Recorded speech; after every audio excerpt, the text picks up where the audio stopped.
الرحيم. السلام عليكم ورحمة الله وبركاته. الحمد لله رب العالمين، والصلاة والسلام على أشرف الأنبياء والمرسلين سيدنا ونبينا محمد وعلى آله وصحبه أجمعين. سبحانك لا علم لنا إلا ما علمتنا إنك أنت العليم الحكيم، ولا حول ولا قوة إلا بالله العلي العظيم. قال رب اشرح لي صدري ويسر لي أمري واحلل عقدة من لساني يفقه قولي. ربي زدنا علما وارزقنا فهما. أما بعد. Alhamdulillah, bersyukur kepada Allah Subhanahu wa taala di atas segala kurniaan dan nikmat daripada Allah pada tengah hari dan petang hari yang mulia ini. Kita semua diberikan kesihatan, keafiatan dan juga taufik daripada Allah untuk dapat kita bersama-sama hadir di dalam kelas atau pengajian kuliah petang hari ini. Dan insya-Allah ibu-ibu yang dikasihi, yang dirahmati Allah, kita akan menyambung kembali perbincangan kita di dalam surah Ali Imran, yang mana kita akan sambung pada ayat yang ke-28, ya. Sebelum ni kita berhenti sehingga pada ayat ke-27. Kita ada membincangkan berkenaan dengan beberapa doa ataupun ayat Al-Quran pada ayat 26 dan 27 itu, termasuk di antara zikir yang diajarkan bacaannya untuk memudahkan pembayaran hutang, ya, ataupun mengelakkan daripada bebanan tanggungan hutang. Baik, kita nak sambung pada ayat 28 hinggalah ayat yang seterusnya. Saya mulakan bacaan dulu. A'udzu billahi minasy syaithanir rajim. Bismillahirrahmanirrahim. لا يتخذ المؤمنون الكافرين أولياء من دون المؤمنين ومن يفعل ذلك فليس من الله في شيء إلا أن تتقوا منهم تقاه ويحذركم nafsah wa ila Allahil masir. Sadaqallahul azim. Allah Subhanahu wa taala berfirman pada ayat 28 yang saya bacakan tadi. Allah Taala menyatakan pada kita, dan janganlah kamu wahai orang-orang yang beriman mengambil orang-orang kafir itu sebagai wali, yakni teman bagi kamu, dengan meninggalkan orang-orang mukmin yang lain. Barang siapa berbuat demikian, nescaya lepaslah ia daripada pertolongan Allah, kecuali kerana untuk memelihara diri mereka daripada sesuatu yang ditakuti oleh mereka. Dan Allah memperingatkan kamu terhadap siksaan Allah, dan hanya kepada Allah lah jua tempat kembali bagi kamu. Baik, dalam ayat ke-28 yang kita baca ni, ibu-ibu sekalian, ulama letakkan dia di bawah tajuk ataupun fasa yang memberi maksud larangan menjadikan orang kafir sebagai teman akrab, sebagai teman karib atau teman yang akrab. Dalam ayat ini, pertamanya ulama menyatakan ayat ini diturunkan kepada seorang sahabat. Sahabat itu bernama Ammar bin apa ya? Sudah banyak sangat Ammar, jangan jawab Ammar yatasaalun, sudahlah, ya. Ammar bin Yasir, ya. Ayat ini diturunkan pada Ammar bin Yasir radhiyallahu taala anhuma saat dia dan keluarganya ditangkap oleh tuan dia, Umayyah bin Khalaf. Siapa tuan Ammar bin Yasir? Namanya Umayyah bin Khalaf. Jadi keluarga sahabat Nabi yang bernama Ammar bin Yasir ini, mereka adalah daripada kalangan golongan hamba. Jadi Umayyah bin Khalaf yang merupakan tuan mereka, dia tangkap semua keluarga Ammar bin Yasir. Jadi Yasir dibunuh, ya. Yasir dalam sirah dinyatakan, yakni ayah Ammar, dikatakan dia telah pun diikat di padang pasir, kemudian diseret menggunakan kuda untuk pusing di sekitar padang pasir di tanah Arab.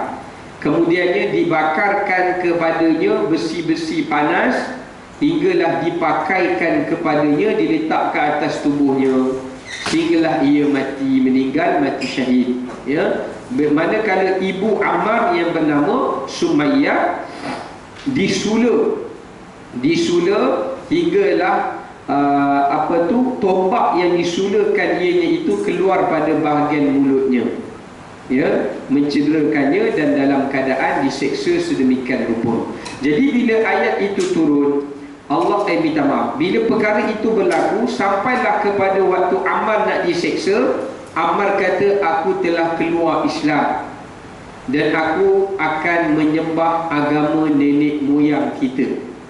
Bila Ammar kata begitu, Umayyah bin Khalaf lepaskan dia. Dia kata, kau bertuah Ammar, sebab keluarga kamu semua dah dibunuh. Jadi Ammar pun lari dalam keadaan pucat. Dia datang jumpa Nabi SAW, sehinggalah Nabi tak memandang ke arah Ammar. Nabi tak cakap dengan dia, pasal Nabi menyangkakan Ammar ni keluar Islam. Sehinggalah Allah turun ayat 28. Allah kata apa? Falaisa minallah illa an tattaqu minhum tuqah. Dalam ayat 28 yang kita baca tu, yang dibenarkan untuk seseorang itu berbuat baik kepada orang-orang kafir jika dia takut orang-orang kafir itu menyiksanya, memudaratkannya. Maka bila turun ayat ini, maka Ammar bin Yasir pun masih lagi diterima imannya oleh Allah, kerana Allah Ta'ala kata sebenarnya Ammar dia beriman, tapi dia sembunyikan iman di dalam hati sebab dia takut dia juga turut dibunuh sebagaimana keluarganya dibunuh, ya. Okey, baik. Jadi ibu sekalian dirahmati Allah, dalam ayat 28 yang kita bacakan ada beberapa hukum yang boleh kita pelajari. Yang pertama, kalau ibu perhatikan ayat itu dimulakan perkataan la. La ni bermaksud larangan. Kemudian Allah Ta'ala sebut yattakhizi. Yattakhiz ni Allah datangkan dalam bentuk fi'il mudhari' yang memberi maksud sentiasa berlaku atau hukumnya sepanjang masa. Bererti ayat ini menunjukkan Allah melarang orang beriman atau orang mukmin selama-lamanya. Sebab perintah yang ada dalam ayat ini diguna perkataan fi'il mudhari'. Selama-lamanya orang beriman itu dilarang oleh agama untuk menjadikan orang kafir itu sebagai teman mereka. Apa maksud teman di sini? Yang disebutkan dalam ayat ini adalah aulia. Baik.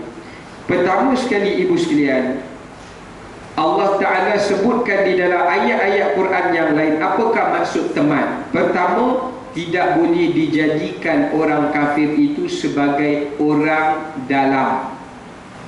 Tak boleh dijadikan orang kafir itu, perkataan aulia tu maksud dia yang pertama, tak boleh menjadikan atau mengambil orang kafir sebagai orang dalam bagi urusan penting umat Islam. Kalau bagi dia jawatan, urusan untuk dia pengurusikan atau dia uruskan program-program yang berbentuk kecilan, itu dibenarkan. Bukan masuk Islam suruh buang dia, tak. Tapi Islam kata adalah dari sudut perkara-perkara yang penting, yang melibatkan rahsia orang Islam. Jadi tak boleh bagi kepercayaan kepada mereka. Tak boleh, ya. Ini berdasarkan, ibu-ibu boleh rujuk dalam surah Al-Imran yang sama juga, tapi ayat yang kemudian, iaitu ayat 118.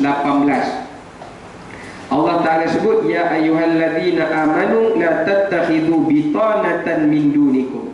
Wahai orang-orang beriman, jangan kamu jadikan orang kafir itu sebagai orang dalam kamu. Orang dalam maka tidak boleh. Sebab itu pada zaman Sayyidina Umar, Abu Musa dia pernah lantik seorang orang kafir sebagai ketua di satu jabatan yang memegang rahsia orang-orang Islam. Maka Sayyidina Umar suruh pecat dia. Sayyidina Umar tak benarkan, ya, tak benarkan benda itu untuk berlaku, ya. Okey, baik. Kemudian itu maksud yang pertama. Maksud yang kedua, aulia itu tak boleh jadikan orang kafir sebagai teman yang mereka berkasih sayang. Mereka jadikan orang kafir itu macam orang yang dikasihi macam orang Islam. Dia sayang kat orang tu, kan? Ataupun dia anggap orang kafir itu seperti orang Islam untuk dicintai, untuk dikasihi, ya, dan sebagainya. Ini berdasarkan di dalam surah Al-Mumtahanah. Nanti ibu-ibu sekalian balik rujuk surah Al-Mumtahanah atau Al-Mumtahinah pada ayat pertama. Allah Ta'ala sebut, ya ayyuhallazina amanu la tattakhidhu aduwwi wa aduwwakum awliya tulquna ilaihim bil mawaddah. Wahai orang-orang beriman, jangan kamu jadikan musuh aku, kata Allah, dan musuh kamu sebagai orang-orang, sebagai teman yang kamu berkongsi rasa kasih sayang dengan mereka. Ustaz, kalaulah orang kafir itu mak ayah kita, contohlah, dia ni asalnya bukan agama Islam, dia masuk Islam, boleh tak dia sayang kat mak ayah dia? Boleh tidak? Boleh pula. Sebab apa boleh? Mak dia mak ayah dia, kan? Okey, baik. Habis tu ayat yang kita baca tadi, Allah tak bagi kita berkasih sayang dengan dia. Baik. Ayat tadi yang kita bincangkan ini untuk orang-orang kafir yang memusuhi Islam. Kalau orang-orang kafir yang tidak membenci Islam, dia tak bunuh orang Islam, dia tak musuhi orang Islam, jadi orang kafir yang seperti itu, Islam suruh kita berbuat baik dengan dia. Ini berdasarkan surah Al-Mumtahinah juga, ya, pada ayat yang berikutnya, ayat yang ke-13, menyatakan Allah tidak melarang kamu untuk berbuat baik dan berlaku adil kepada orang-orang kafir yang tidak halau kamu keluar daripada tempat tinggal kamu, dan dia tidak memusuhi kamu. Itu syarat yang Allah Ta'ala letakkan, ya. Jadi kalau mak ayah tu tak apa, sebab dia merupakan asbab daripada kehidupan kita. Jadi Islam suruh kita untuk berbuat baik pada dia, kecuali jika dia suruh perkara-perkara yang berlanggaran dengan syarak, ya. Okey, baik. Yang ketiga, maksud aulia itu adalah menjadikan orang kafir dari kalangan Yahudi dan Nasara, Yahudi dan Nasara sebagai teman untuk merosakkan umat Islam. Tak boleh bersekongkol. Jadi maksud larangan ayat 28 ni, Allah tak bagi orang beriman bersekongkol dengan perancangan Yahudi dan Nasara untuk merosakkan umat Islam.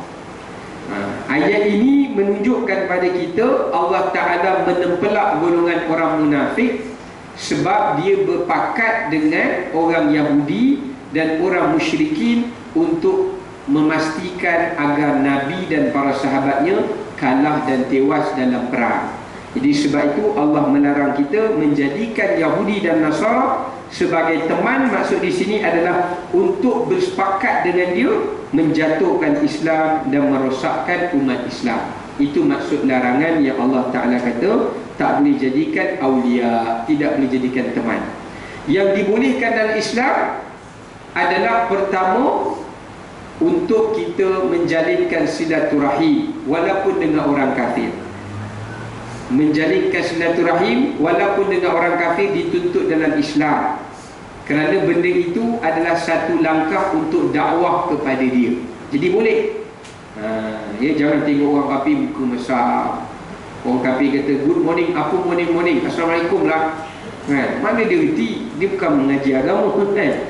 Contoh, ya. Jadi nak disebutkan kepada kita Pertama, silaturahim. Contohnya, jika orang kafir itu jiran, jika orang kafir itu adalah ibu susuan atau ibu kandung atau kerabat atau sahabat kepada ibu kita atau sahabat kepada ayah kita, jadi kena berbuat baik kepada mereka, ya, walaupun mereka itu kafir, ya.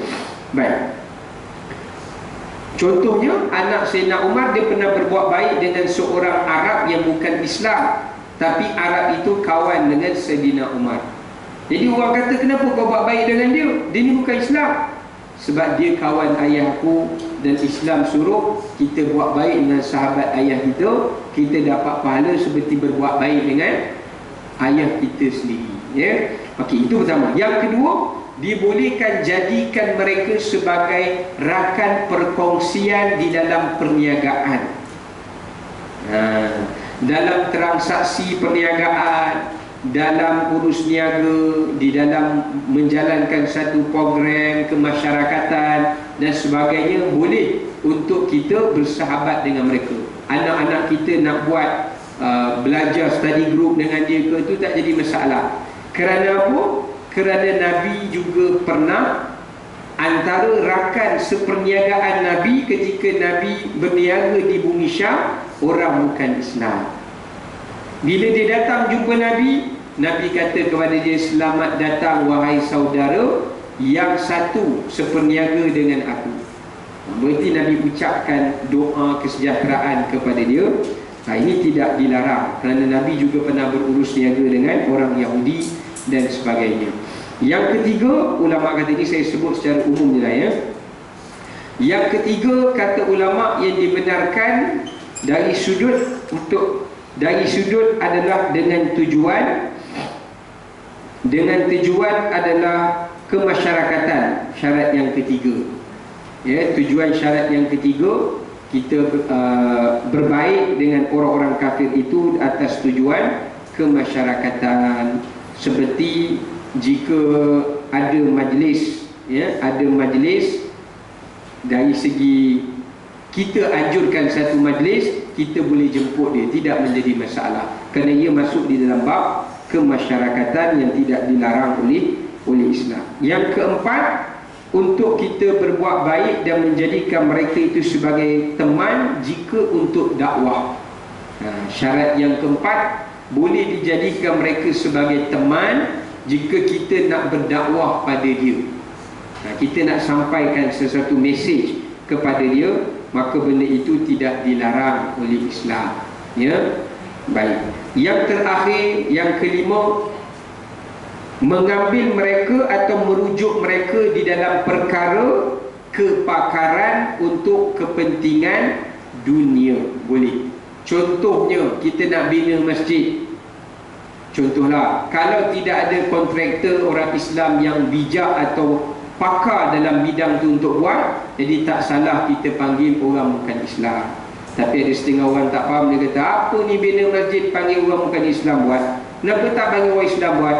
Nak panggil boleh, tapi sekarang dia tak pakar, elok tengah semayang roboh pula. Contohnya lah, jadi mati syahid semua belaka, ya.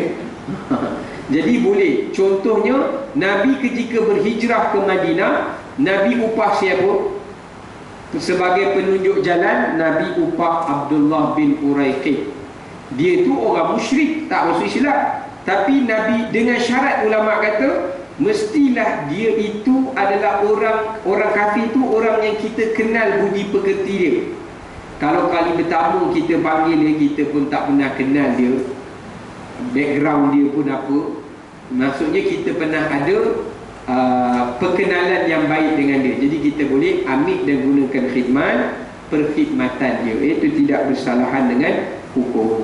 Baik, itu yang pertama, ibu sekalian yang dirahmati Allah SWT. Allah sebut dalam ayat ini, siapa yang menjadikan orang kafir sebagai teman, Allah berikan kepadanya dua hukuman, ya, dua hukuman. Yang pertama dalam ayat ini Allah sebut, falaisa minallahi fi syai'.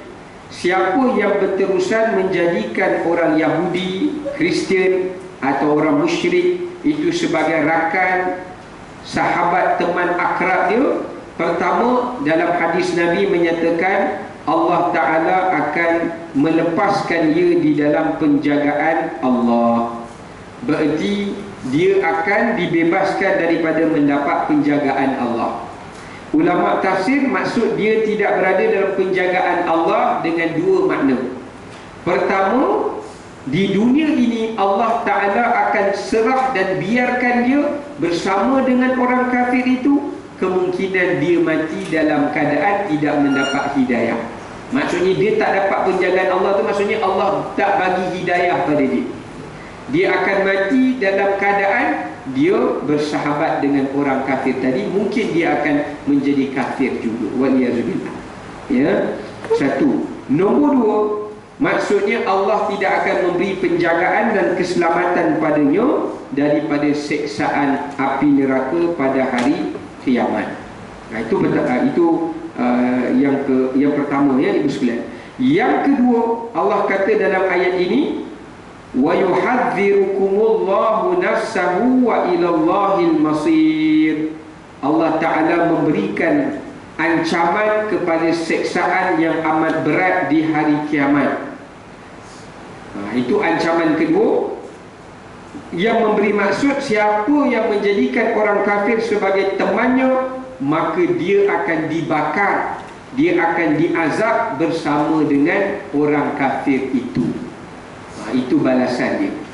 Walaupun dia mati tidak kafir, dia mati buat dosa, tapi dia menjadikan orang kafir itu sebagai rakan dan teman dia untuk merosakkan orang Islam. Walaupun dia mati dalam keadaan Islam, Allah akan bakarnya di tempat neraka yang sama seperti neraka orang kafir itu. Contoh, Qarun dia tidak kafir. Qarun dia hanya mengikut Fir'aun dan dia berpaling daripada menjadi pengikut Nabi Musa. Tapi bila dibakar dalam api neraka, dia akan dibakar di dalam api yang sama dengan Fir'aun. Ya, cuma ada sebahagian ulama kata dia juga mati dalam keadaan yang kafir. Ya, wallahu a'lam. Itu ada perbincangan ulama. Baik. Kemudian di dalam ayat yang kita bacakan ada hukum yang kedua, ibu sekalian. Hukum yang kedua ini adalah keharusan kita bersifat tuqiyah, nama dia. Apa nama dia? Tuqiyah. Jangan ingat tuqiyah macam bunyi Turki je. Teringat nak pergi jalan Turki kan?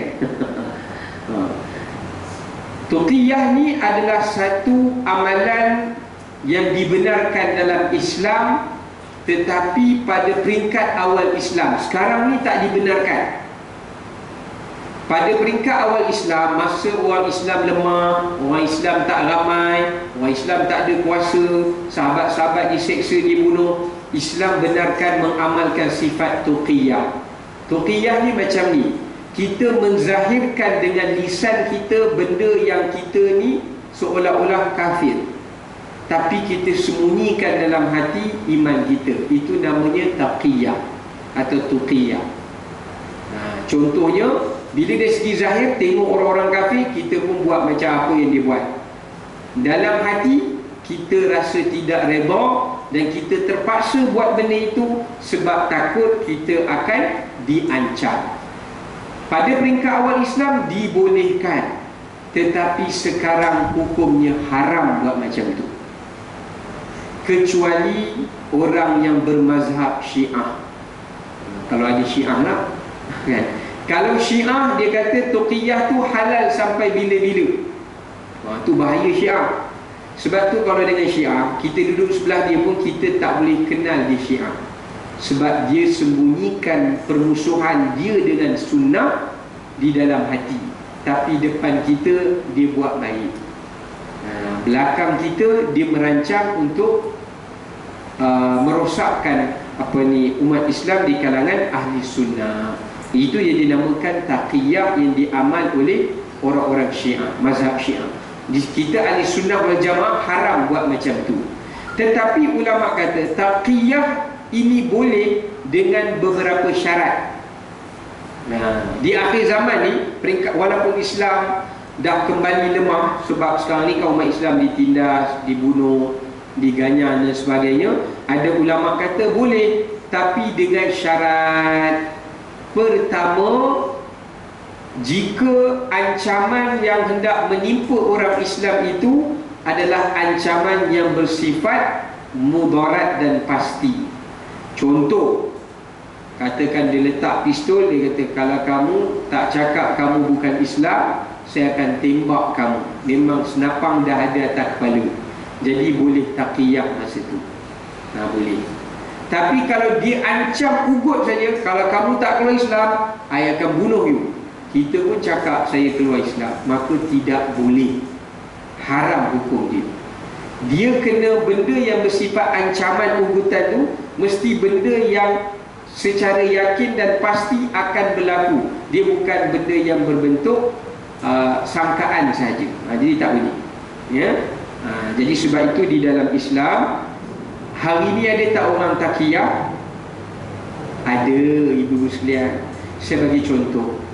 Antara sifat orang taqiyah, saya ni walaupun tak pakai tudung, hati saya bersih, sentiasa ingat Allah. Awak nampak je saya ni tak rajin datang semayang, tak pakai tudung, tapi saya ni banyak buat kebajikan dengan orang-orang lain. Itu taqiyah.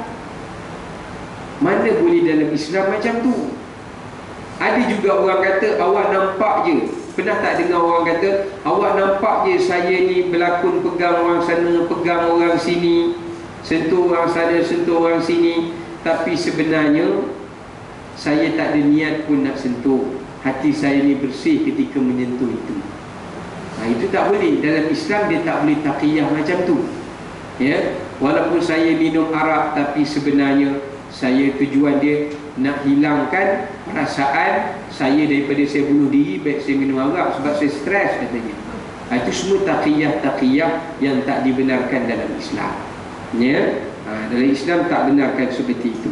Saya terpaksa ambil duit haram ini sebab ia adalah untuk manfaat keluarga saya, untuk mereka hidup dalam keadaan senang. Itu pun taqiyah.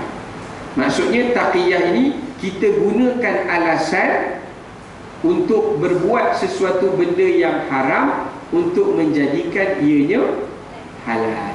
Itu namanya taqiyah. Beralasan untuk membolehkan yang haram. Ini diharamkan di dalam Islam. Ya, baik, itu maksud yang pertama. Sekarang ni ibu sekalian dirahmati Allah Subhanahu Wa Taala. Kemudian syarat yang kedua, ulama kata taqiyah tu tak dibenarkan kecuali dalam perkara akidah. Saya bagi contoh. Kalau ada orang letak pistol kat kepala kita, dia kata jangan semayang 5 waktu. Kalau awak semayang, saya tembak awak. Contohlah kan, kita kena semayang ke kita tak payah semayang? Nak semayang ke tak payah semayang? Sudah. Ya, tak payah semayang lah. Tinggallah kalau kena tembak lah kan. Ulama kata kalau dia berbentuk perkara akidah. Contoh, dia kata awak kena cakap semayang ni tidak wajib. Kalau awak kata semayang ni wajib, saya bunuh awak. Ketika itu kita boleh bertaqiyah. Sebab kalau kita kata solat itu tidak wajib, maka kita akan keluar daripada Islam. Jadi kita boleh kata solat itu tak wajib, tapi dalam hati kita anggap solat itu wajib. Tapi kalau dalam bab tadi, kalau kamu tak semayang, saya tembak kamu, maka ulama kata kalau kita semayang pun kita ditembak mati syahid. Tapi kalau kita tak semayang pun tidak mengapa, sebab ulama kata dia masuk kategori paksaan, dan semayang tu boleh diqadha balik. Ya. Cuma yang tak boleh dua saja ulama cakap. Dalam bab paksaan ni, bab akidah boleh, bab ibadat boleh. Kecuali dua benda, bab paksaan tak boleh. Walaupun paksaan tu menyebabkan kita mati, dua benda ni ulama sepakat tak boleh. Contoh, orang letak pistol kat kita, dekat anak kita, waliyazubillah, minta jauh, dia telefon kita, dia hantar gambar, video call, nampak kan? Dia call kita, kita boleh nampak anak kita diletakkan pistol. Sekarang ni saya nak awak tembak orang yang ada depan awak. Jika awak tak tembak dia, saya tembak anak awak. Nak tembak ke tak nak tembak? Sila jawab. Nak tembak ke tak nak tembak? Kalau kita tak tembak, dia tembak anak kita. Kalau kita tembak, anak kita selamat. Macam ulama kata dalam bab membunuh tak boleh bertaqiyah. Berarti kalau kita pergi tembak orang tu, maka kita akan dikenakan hukuman. Sebab kita mengutamakan darah anak kita lebih mulia daripada darah orang Islam yang lain. Tak boleh. Berarti kena terpaksa biarlah anak kita dibunuh. Nak buat macam mana? Tapi anak kita tu mati syahid. Itu yang pertama. Yang kedua yang tak boleh bertaqiyah juga adalah perzinaan. Contoh orang bertaqiyah, saya terpaksa, waliyazubillah, saya terpaksa melacur diri untuk mendapat pendapatan lebih. Itu taqiyah yang diharamkan. Mana boleh? Saya terpaksa kerja GRO, Ustaz, kan? Gaji besar sikit, lepas-lepas saya SPM ni payah dan dapat kerja, contoh. Maka tidak boleh. Ataupun ulama kata dia diletakkan pistol, dia kata kamu kena rogol perempuan depan kamu. Dia pergi rogol, maka dia dianggap bersalah dan kena hukuman. Dia kena biar dia dibunuh daripada dia merogol. Itu ulama letakkan dalam bab tadi, tak boleh taqiyah. Nampak tak? Sebab apa ulama nak bagi? Sebab kalau dia memperkosa atau berlaku benda yang tak baik bagi perempuan itu, maka dia telah merosakkan perempuan tersebut dan tak boleh ganti balik. Tapi kalau dia letak pistol kat kita, curi jiran sebelah kamu punya barang kemas dia, kita pun curi. Kalau kita tak curi, dia tembak kita. Kita pun curi. Ulama kata dalam bab tu boleh taqiyah. Bila kita curi, kita bagi pada dia, dia pun lepas kita daripada bunuh kita, kita wajib ganti balik barang kemas jiran kita. Itu saja beza dia, ya. Jadi kena tahu di antara bab yang boleh taqiyah dan benda yang tidak boleh. Baik, kita masuk ayat 29. Allah Ta'ala berfirman, Qul in tukhfu ma fi sudurikum aw tubduhu ya'lamhu Allah wa ya'lamu ma fi samawati wa ma fil ard wallahu ala kulli syai'in qadir.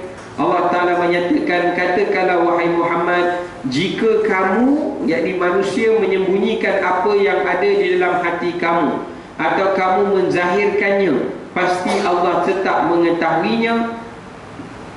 Allah mengetahui apa-apa yang ada di langit dan apa-apa yang ada di bumi, dan Allah Maha Kuasa atas segala sesuatu. Dalam ayat ini ulama menyatakan kepentingan untuk kita memelihara amalan hati. Dia masuk di dalam bab kewajipan dan kepentingan menjaga amalan hati. Di dalam ayat ini menunjukkan pada kita, Allah bukan hisab kita yang zahir, Allah juga hisab kita yang batin. Allah bukan sekadar hisab apa yang kita cakap, apa yang kita langkah, apa yang kita ambil, tapi juga Allah akan hisab niat kita, azam kita, apa yang terbuku dalam hati kita seperti dendam, hasad, benci dan sebagainya. Benda itu juga akan dihitung dan ditimbang oleh Allah di hari kiamat. Jadi ayat ini, ibu sekalian, Allah nak menyatakan, siapa yang bercakap benda kufur sedangkan hati dia ikhlas pada Allah, Allah tak akan seksa dia pada hari kiamat.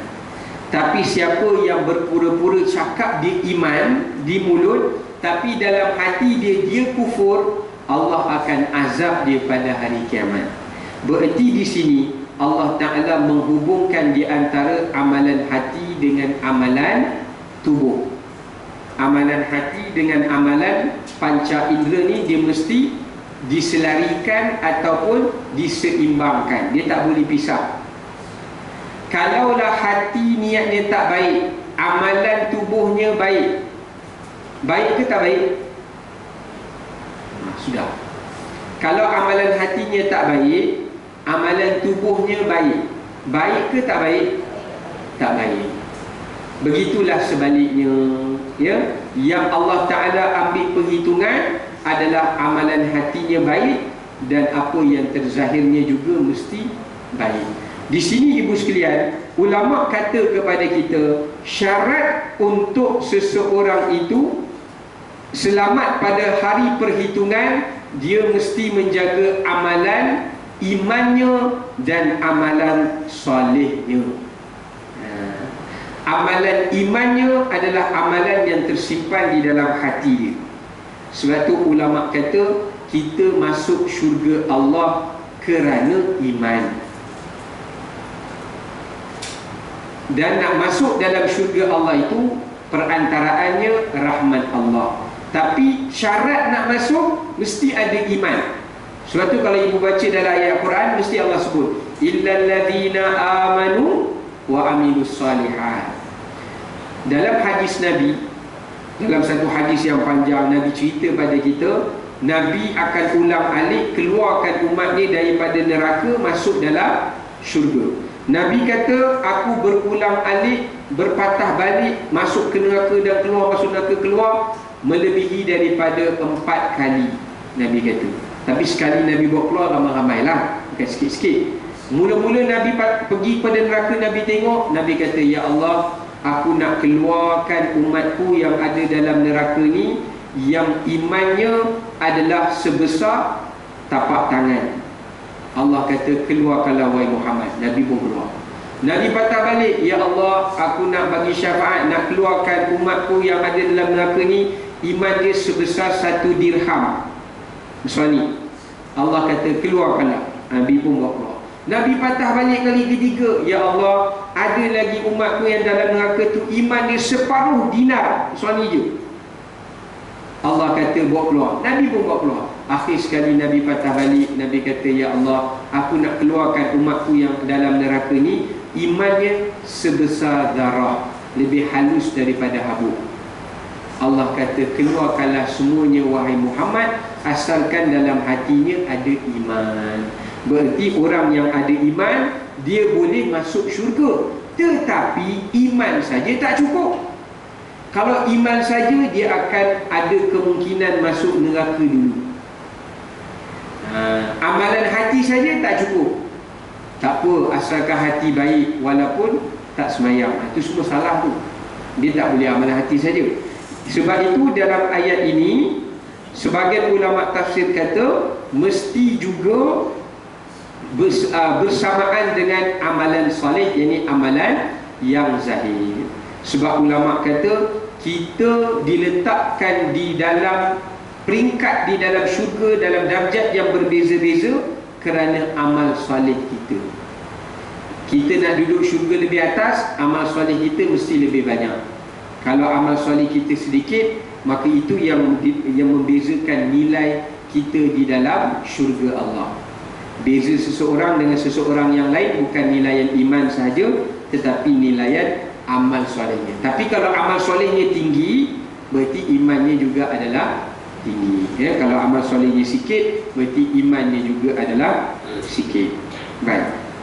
Dan dalam ayat ini juga kata ulama, pengajaran dia yang seterusnya, wahai Muhammad, apa sahaja yang dirancangkan oleh orang kafir di dalam hati mereka, atau yang dibisikkan oleh orang-orang munafik di dalam hati mereka, ya, untuk merosakkan atau memperdayakan kamu, maka Allah itu maha berkuasa. Allah tutup ayat itu dengan kata, Allah itu maha berkuasa di dalam merosakkan perancangan mereka. Jadi kita kena faham, ibu sekalian, kadang-kadang apa yang kita hajatkan di dalam hati, jika benda itu baik dan kita benar-benar nak buat benda baik yang ada dalam hajat kita dalam hati, Allah akan bantu kita. Tapi kalau seorang tu nak buat benda jahat, bermula daripada dalam hati, walaupun dia merancang macam mana pun, Allah Ta'ala akan merosakkan amalan dia dan perancangannya. Baik, kemudian kita pergi pada ayat ke-30. Ayat ke-30 Allah Ta'ala berfirman, A'udzubillahi minasyaitanirrajim, Yawma tajidu kullu nafsin ma 'amilat min khairin muhdara wa ma 'amilat min su'in tawaddu law anna bainaha wa bainahu abadan ba'ida wa yuhadhdhirukumullahu nafsah wallahu ra'ufun bil ibad. Allah Ta'ala berfirman pada ayat yang ke-30 dengan maksud dia, pada hari kiamat nanti ketika tiap-tiap diri mendapati segala kebajikan yang dihadapkan di hadapannya, begitu juga kejahatan yang telah dikerjakan olehnya, ia ingin kalau kiranya antara ia dengan hari itu ada masa yang sangat jauh. Dan Allah memerintahkan kamu terhadap, Allah memperingatkan kamu terhadap siksaannya, dan Allah sangat penyayang kepada hamba-hambanya. Baik, di dalam ayat ini Allah Subhanahu wa Ta'ala memberikan ingatan kepada kita tentang kepentingan membuat perhitungan amalan hati dan amalan diri. Kepentingan untuk kita melakukan perhitungan atau melakukan muhasabah di dalam menghitung setiap amalan hati yang batin dan juga amal yang zahir. Ya. Baik, dalam ayat ini Allah Ta'ala sebutkan pada kita pada hari itu yang dimaksudkan adalah hari kiamat. Pada hari kiamat nanti, setiap manusia atau setiap jiwa itu akan didapatinya. Tajidu tu maksudnya Allah akan hadirkan di hadapannya. Dia akan menyaksikan segala apa yang dia buat daripada yang baik dan apa yang jahat akan Allah hadirkan di hadapannya seperti dipertontonkan di hadapannya semula. Jadi ayat ini menunjukkan pada kita kepentingan untuk kita mengawasi diri kita dengan sifat muraqabatullah, dengan sifat kita merasakan bahawa apa yang kita buat ini bukan sekadar Allah pandang dan malaikat tulis, tapi kita kena peringatkan diri kita bahawa apa yang kita buat ini akan ditayangkan semula di hadapan sekalian makhluk yang lain, yang mana yang melihat tayangan itu bukan Allah sahaja, bukan kita sahaja, tetapi para nabi, para orang mukminin dan sekalian manusia yang tak tahu kejahatan kita pun mereka akan tahu. Dalam ayat ini Allah mendidik kita sebagai orang beriman, dia nak mengawasi diri dia daripada buat maksiat, dia mesti mengingati hari pembalasan. Dia mesti ingat hari perhitungan, maka itu menjadi asbab dia sentiasa nak mengerjakan benda yang baik dan menghentikan dirinya daripada buat benda-benda yang jahat atau benda-benda yang maksiat. Dalam satu hadis di sini ibu sekalian yang dirahmati Allah, dalam satu hadis disebutkan kepada kita apabila Allah Ta'ala menyerahkan suratan, saya bacakan mafhum dia, apabila Allah menyerahkan suratan amalan kepada setiap jiwa manusia, lalu setiap kali mereka mendapati dan membaca apa yang tertulis daripada kebaikan yang ada di dalam buku catatan amalnya, dan Allah mempamerkan apa yang mereka lakukan itu sama seperti apa yang mereka baca dalam buku catatan amal mereka, masa itu bila mereka tengok amal tu amal baik, mereka akan gembira dan Allah akan putihkan wajah mereka. Dalam hadis sebut, bila kita baca apa yang tertulis dalam buku catatan amalan kita yang ditulis oleh malaikat, kalau benda yang kita baca itu adalah benda baik, Setiap kali kita baca, wajah kita akan bersinar. Setiap kali kita baca, Allah akan berikan cahaya pada wajah kita. Tapi kalau dalam suratan amal yang kita bacakan itu, lebih banyak kita disuruh baca benda yang tak baik kita buat daripada benda yang baik kita buat, maka pada saat itu Allah Ta'ala akan menghitamkan wajah kita. Itulah yang dinamakan, Allah sebutkan dalam ayat Quran, hari Allah memutihkan wajah seseorang dan hari Allah menghitamkan wajah seseorang. Ini yang membezakan ibu sekalian yang dirahmati Allah.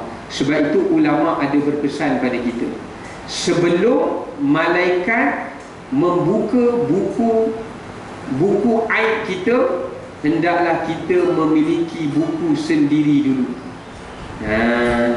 Kita kena buat buku catatan sendiri dulu. Setiap kali ibu sekalian buat benda baik, catat. Buat benda tak baik, catat. Jadi sebelum Allah Ta'ala buka buku kita, kita sendiri menghisap dan menghitung diri. Jadi itu cara, kata ulama, Allah Ta'ala akan ringankan hisap kita pada hari kiamat. Ya, itu salah satu daripada cara yang diajarkan oleh para ulama. Sebab itu Allah Ta'ala sebutkan di dalam ayat ini bahawa wa yuhazzirukumullahu nafsahu wallahu raufun bil ibad. Orang-orang yang beriman, mereka akan menjadikan hari penghitungan Allah, yakni hari penghisaban Allah Ta'ala itu sebagai benda yang menakutkan bagi diri mereka. Benda yang menakutkan diri mereka, supaya mereka tidak menjauhi benda yang dilarang dan mereka melakukan apa yang disuruh. Itu di antara ayat yang ke-30 yang Allah berpesan pada kita. Dan Allah tutup ayat ini ibu sekalian dengan dua sifat, dengan satu sifat Allah. Ini cantik susunan ayat ini. Allah kata apa? Wallahu raufun bil ibad. Sesungguhnya Allah Ta'ala itu sangat penyayang kepada hamba-hambanya. Ulama kata kepada kita, bagi mana-mana manusia ataupun hamba yang sentiasa menghitung dan menghisap diri mereka di dunia, maka Allah Ta'ala akan mengasihani mereka di hari akhirat.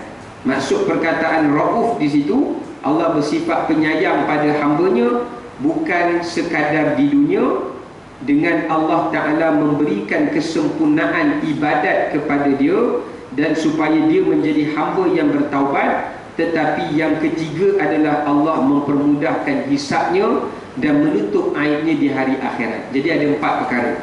Ya, ulama kata ada 4 perkara. Kalau orang yang selalu muhasabah diri, dia sentiasa nak memperbaiki amal dia pada semasa ke semasa, kualiti dia nak mempertingkatkan nilai amal dia. Jadi yang pertama, Allah Ta'ala akan bagi kelebihan orang yang menghisap diri ini adalah Allah bagi kepada dia jalan untuk dia mendapat kesempurnaan dalam ibadat. Kalau dia selalu hisap diri dia, Allah akan bagi dia rasa khusyuk. Allah Ta'ala akan bantu supaya dia dapat istiqamah. Itu maksud dia. Yang kedua, Allah Ta'ala akan bagi kepadanya jalan untuk dia bertaubat dan tidak leka dan lalai. Kalau dia leka dan lalai, Allah Ta'ala akan ingatkan dia supaya dia bertaubat. Sebab orang yang muhasabah, dia jarang sekali lalai daripada Allah. Jadi Allah bukakan jalan taubat bagi dia. Manakala di hari akhirat Allah bagi kepadanya 2 perkara juga. Yang pertama, orang yang menghitung diri mereka dan takut pada hari kiamat ni, Allah Ta'ala akan menutup aib mereka. Yang kedua, Allah Subhanahu wa Ta'ala akan mempermudahkan hisabnya. Itu berdasarkan pada ayat 30 yang kita bacakan. Baik. Sebab tu ibu sekalian dirahmati Allah, kalau hari inilah saya bagi contoh kan, kenapa kalau kita baca ayat Quran, kita selalu jumpa Allah couplekan 2 benda. Kalau ibu perhatikan banyak ayat Quran, hadis Nabi, mesti Allah couplekan 2 benda. Siapa yang beriman pada Allah dan siapa yang beriman pada Allah dan hari akhirat, alladzina yu'minuna bil ghaib, yang Allah Ta'ala sebutkan di dalam surah Baqarah, siapa yang beriman pada Allah dan hari akhirat. Sebab siapa yang beriman pada Allah, dia rasa bahawa Allah Ta'ala itu akan minta maaf, siapa yang beriman pada Allah, dia akan sentiasa rasa takut untuk Allah membalasinya dan menghukuminya, sebab Allah lihat dia.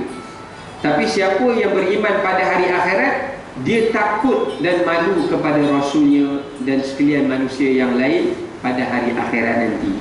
Sebab tu kalau semua orang beriman ni, orang Islam ni, ada dua kepercayaan ni, dia nak buang sampah ke, dia nak buat benda yang tak baik ke, apa saja dia nak buat, dia akan fikir, kalau aku buat benda ni, walaupun orang tak nampak, tapi di hari akhirat kantoi juga. Sebab tu perkataan Melayu tu kata betul, sepandai-pandai tupai melompat, akhirnya jatuh juga, tapi tak jatuh dunia, dia jatuh akhirat. Lambat sikit lah tupai tu jatuh. Ya, ini tupai yang power sikit lompat ni, dia tak jatuh kat dunia, tapi di hari akhirat akan jatuh. Ya, baik. Jadi daripada baik kita malu dekat dunia, dengan kita bertaubat dapat tutup malu kita, daripada malu di hari akhirat tapi tak boleh bertaubat. Sebab saya pernah jumpa ada beberapa orang saudara lain, abang-abang yang baru keluar daripada penjara. Ada satu program yang dibuat bersama dengan banduan penjara Sungai Buloh, buat tazkirah, ada Ustaz Don ada pergi dan sebagainya. Kita pergi buat lawatan, buat tazkirah. Dia kata, Ustaz, saya ni kalau balik kampung, orang kampung dah kenal saya. Oh, memang dia kata ini PhD di penjara ni. Pergi masuk 2 kali, memang pangkat. Kalau tahap belajar dia memang tahap PhD lah. Ya. Memang ulang alik selalu masuk keluar. Nama memang buruk, tapi saya dah bertaubat. Sekarang ni saya dah tak nak buat apa benda yang lepas. Saya kata, abang, kalau kat dunia abang malu, orang kampung abang ni berapa ramai je. Berapa ramai je yang tahu abang buat macam ni. Tapi abang dah bertaubat, itu sudah cukup untuk menutup aib dia. Tetapi kita kena ingat, baik malu dunia, tapi ada taubat daripada malu di hari akhirat. Semua orang tahu, tapi kita tak ada ruang untuk minta ampun pada Allah. Kalau kat dunia kita taubat, kita boleh jadi baik, pengakhiran kita baik. Kalau di hari akhirat kita dah tak boleh taubat, pengakhiran kita adalah neraka Allah wal niyazubillah. Ya. Okey, baik, kita ambil satu lagi ayat, ayat 31. Allah Subhanahu wa taala berfirman, Qul in kuntum tuhibbuna Allah fattabi'uni yuhibbukumullahu wa yaghfir lakum dhunubakum wallahu ghafurur rahim. Qul ati'u Allah war rasul fa in tawallaw fa inna Allah la yuhibbul kafirin. Sadaqallahul azim. Allah Ta'ala menyebutkan, katakanlah wahai Muhammad, jika kamu wahai orang-orang beriman benar-benar mencintai Allah, maka ikutilah aku. Siapa aku di situ? Nabi sallallahu alaihi wasallam, ya. Nescaya Allah Ta'ala akan mengasihi dan mengampuni dosa-dosa kamu. Allah Maha Pengampun lagi Maha Penyayang. Katakan lagi wahai Muhammad kepada orang beriman, taatlah pada Allah dan Rasulnya. Jika kamu berpaling, maka sesungguhnya Allah tidak menyukai orang-orang yang kafir. Baik, dalam ayat 31 hingga ayat 32, Allah Ta'ala menyambung lagi syarat-syarat untuk orang yang selamat kembali pada hari kiamat. Jalan keselamatan untuk kembali di hari kiamat, ya. Atau sebahagian ulama letakkan dia di bawah tanda-tanda, meletakkan dia di bawah syarat orang-orang yang mendapat cinta Allah, ya. Ada dua. Ada ulama kata syarat jalan keselamatan menuju hari akhirat dan syarat orang-orang yang nak mendapatkan cinta Allah. Baik, dalam ayat 31 dan 32 ni ibu sekalian, ayat ini kata ulama diturunkan kepada beberapa kelompok. Ayat ini diturunkan kepada beberapa kelompok daripada kalangan orang-orang Islam. yang mana mereka datang dan mereka berkata, ya Rasulullah, bagi tahulah kepada kami macam mana kami nak tahu Allah Ta'ala itu sayang kami. Sahabat datang jumpa Nabi, sahabat tanya, ya Rasulullah, kami ni selalu beramal, buat itu amal ini, tapi macam mana kami nak tahu Allah ni sayang kami? Nabi pun tak jawab, sehinggalah Allah turunkan ayat ini, iaitu Allah kata tanda-tanda Allah sayang seseorang itu fattabi'uni. Cuba ibu sekalian perhatikan, Allah guna perkataan fa dekat situ. Fa tu maksudnya syarat nak dapat cinta Allah. In kuntum tuhibbunallah, jika kamu nak Allah sayang kamu, syaratnya fattabi'uni, iaitu hendaklah kamu mengikut aku. Mengikut aku ini ulama tafsirkan yang pertama, mengikut ajaran yang dibawa oleh Nabi. Mengikut ajaran yang dibawa oleh Nabi, yakni mengikut apa yang ada di dalam agama Islam atau syariat Islam. Itu pertama. Ada ulama kata fattabi'uni, jalan selamat menuju hari akhirat dan nak mendapat cinta Allah adalah fattabi'uni, mengikut Al-Quran yang diseru oleh Muhammad, oleh Nabi Muhammad SAW. Ya, mesti mengikut Al-Quran yang diseru oleh Nabi Muhammad. Yang ketiga, ada ulama tafsir, siapa yang nak mendapatkan cinta Allah, dia hendaklah menjadikan Nabi sebagai ikutannya, yakni mengikuti sunnah Nabi atau hadis Nabi, atau menjadikan Nabi sebagai qudwahnya. Jadi berarti ada 3 syarat. Pertama, ikut ajaran Nabi, bukan ajaran selain daripada Nabi. Kedua, ikut Quran. Ketiga, ikut sunnah Nabi.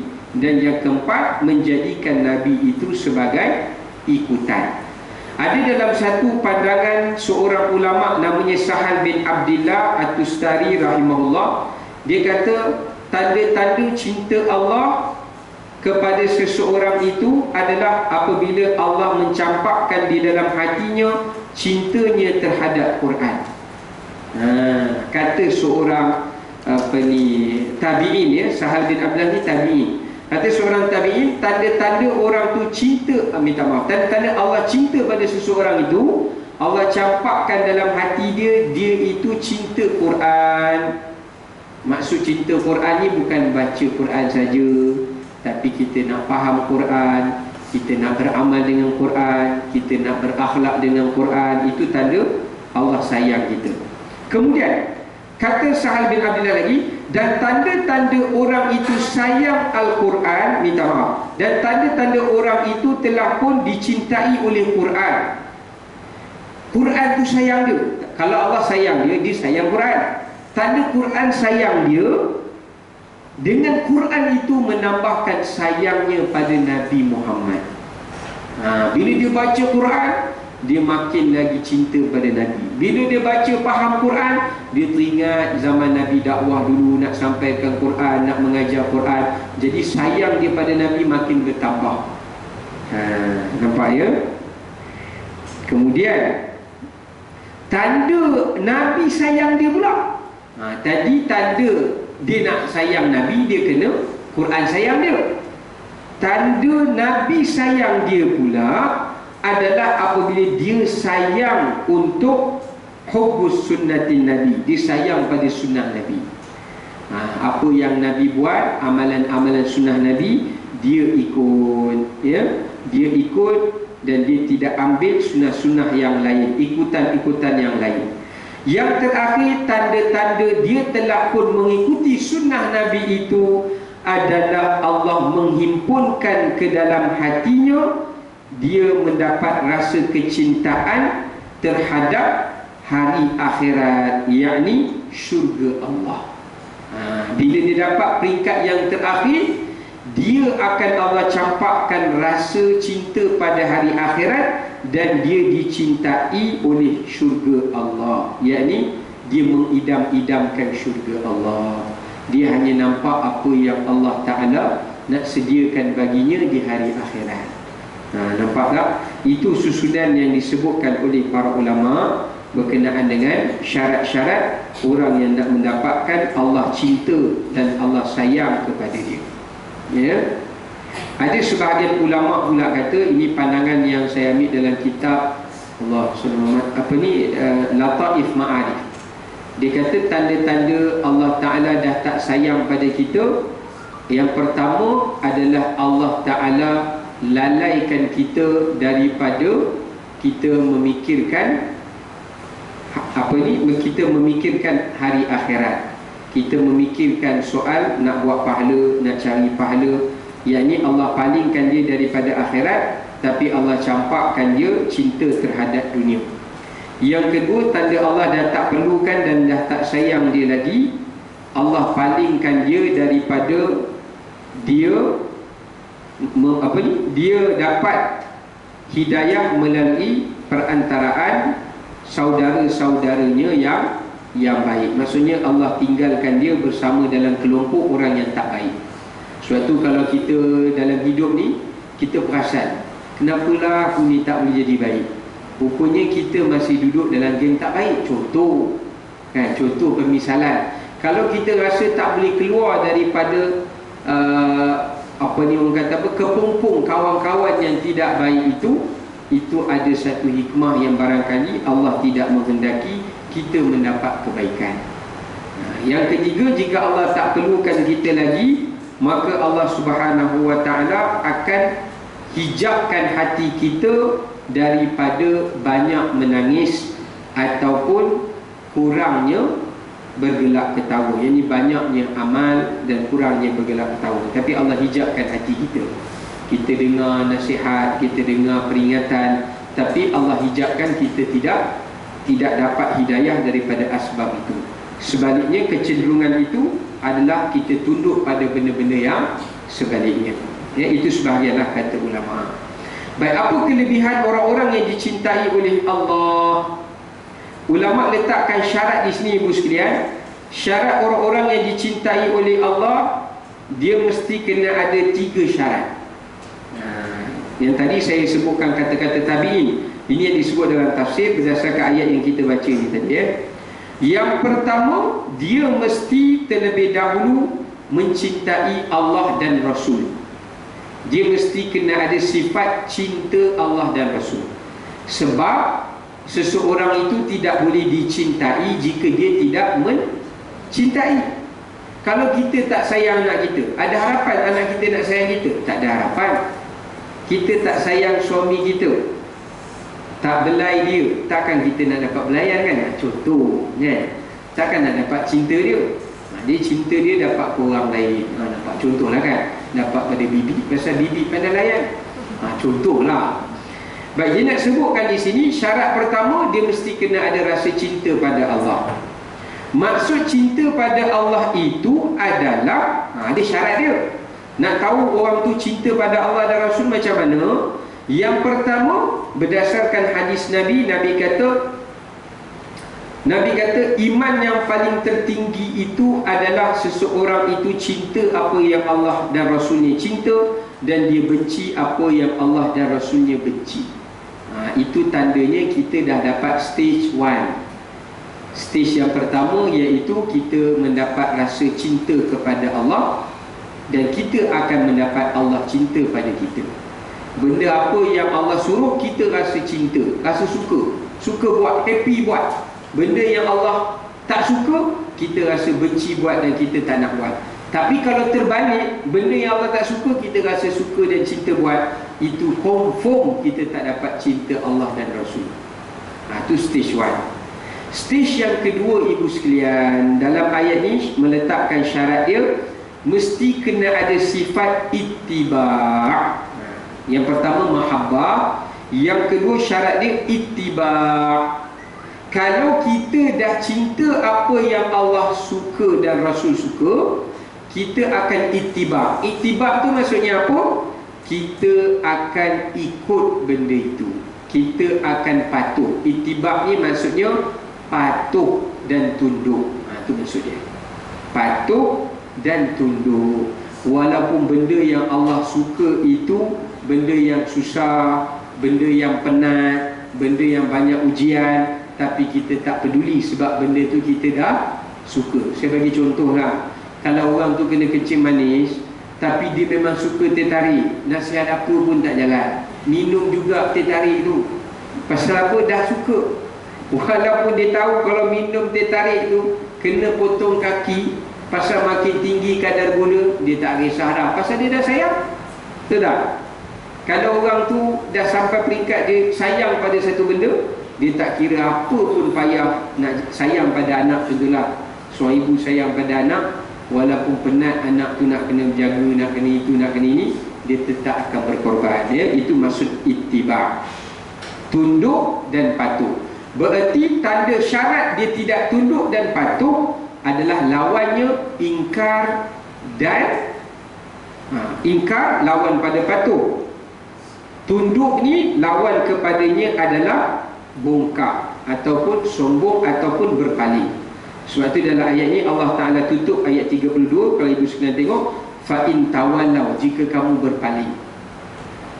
Contohnya orang yang ingkar tu, dia tak nak buat apa yang Allah suruh, itu dinamakan ingkar. Ataupun dia merasa besar dirinya, sebab itu dia tak nak buat apa yang disuruh. Dia rasa benda itu tidak memberikan, dia merasa meragukan atau tidak mendapat apa-apa untung daripada apa yang dia ikut, apa yang disuruh oleh Allah dan Rasul tadi. Baik. Yang ketiga syarat dia ibu sekalian adalah sifat yang Allah tutup di dalam ayat ini, iaitu sifat qul ati'ullaha war rasul, sifat ketaatan. Ya, sifat syarat ketiga adalah ketaatan untuk dia mendapatkan cinta Allah dan Rasul. Ketaatan ini adalah memberi maksud kepada dia, taat ini adalah memberi maksud kepada dia mengerjakan segala apa yang disuruh dengan redha dan syukur. Itu maksud dia. Taat adalah orang yang mengerjakan sesuatu yang disuruh dengan redha dan syukur. Contohlah, kalau kita mak suruh anak buat satu benda, mak tolong buat macam ni, okeylah. Dia buat tak benda tu, dia buat, tapi dia dipanggil taat tak? Sebab dia tak redha. Memang dia buat, tapi dia redha tak? Dia tak redha. Berarti kalau bukan mak, tobat lahum tak buat dia. Tapi sebab dia fikir mak dia dah masak untuk dia, kalau dia tak buat kan mak dia tak mau masak dulu. Contohlah kan. Jadi sebab tu dia buat satu benda tu kerana paksaan, maka itu tidak dinamakan taat. Taat ni maksudnya apa yang Allah suruh, dia dengar, dia buat dengan redha dan dia syukur pada Allah. Maksud syukur, dia balas balik apa yang Allah Ta'ala berikan padanya dengan ketaatan yang lebih. Itu syarat masuk taat, ya. Okey, itu tiga syaratnya ibu sekalian. Baik, apa kelebihan dia pula? Sikit lagi. Kelebihan dia. Soalan kita. Kelebihan dia Allah Ta'ala bagi kepada kita ibu sekalian ada tiga benda. Tiga juga. Siapa buat tiga benda, jalan selamat dia tadi, dia dapat tiga juga benda. Pertama, dia akan diampuni dosa oleh Allah. Cuba tengok dalam ayat tu Allah sebut, sorry. Yang pertama, dia akan dicintai oleh Allah dan Rasul. Siapa yang dapat maqam mahabbah tadi, dia akan dicintai oleh Allah dan Rasul. Dia akan cinta Allah Rasul, dan dia juga akan dapat cinta Allah dan Rasul. Yang kedua, jika dia ittiba', yang kita bincang tadi kan, ittiba', tunduk dan patuh, dia akan dapat keampunan Allah. Setiap kali dia buat apa yang Allah suruh, Allah ampunkan dosa dia, baik di dunia ataupun di hari akhirat. Yang ketiga ni yang paling penting ibu sekalian. Allah tutup dalam ayat ni, fa in tawallaw fa innallaha la yuhibbul kafirin. Allah akan peliharanya daripada dia ini menjadi orang yang berpaling dan kufur. Jadi bererti kalau dia sampai makam yang ketiga, yakni makam taat, redha dan syukur, Allah akan pelihara hamba itu daripada menjadi hamba yang kufur ataupun daripada hamba yang berpaling daripada hidayah Allah. Berarti matinya dalam keadaan yang baik, husnul khatimah, ya, bukan sekadar namanya Fatimah. Ini nak sebutkan pada kita bahawa penutupan ayat ini Allah Ta'ala sebut pada kita, ini syarat-syarat dia ibu sekalian, orang-orang yang nak dapat keselamatan di hari akhirat dan orang-orang yang mendapat cinta Allah dan Rasul. Wallahu ta'ala alam. Kita tangguh sekadar itu, dan insya-Allah nanti kita sambung kelas kita yang di bulan hadapan pada ayat yang seterusnya. Ayat yang seterusnya menceritakan tentang cerita kisah-kisah keluarga Imran. Macam mana keluarga Imran mendidik anak-anak dia, ya. Imran ni bapa Sayyidatina Maryam, dia didik anak-anak dia sehingga keturunan dia menjadi keturunan yang baik. Lepas ni kita masuk dalam fasa pendidikan. Sebelum ni Allah Ta'ala cerita pada kita tentang fasa akidah, ya, dan fasa hari kiamat, ya, dan sebagainya. Baik, wallahu a'lam. Sekadar itu apa yang baik daripada Allah, segala kelemahan yang bersih sendiri. Kita tangguhkan kuliah kita dengan tasbih kafarah dan surah Al-Asr. Subhanakallah wa bihamdik, asyhadu an la ilaha illa ant, astaghfiruka wa atubu ilaik. Bismillahirrahmanirrahim. Wal 'asri innal insana lafi khusr illa alladhina amanu wa 'amilus shalihat wa tawassaw bil haqqi wa tawassaw bis sabr. Wassalamu alaikum warahmatullahi wabarakatuh.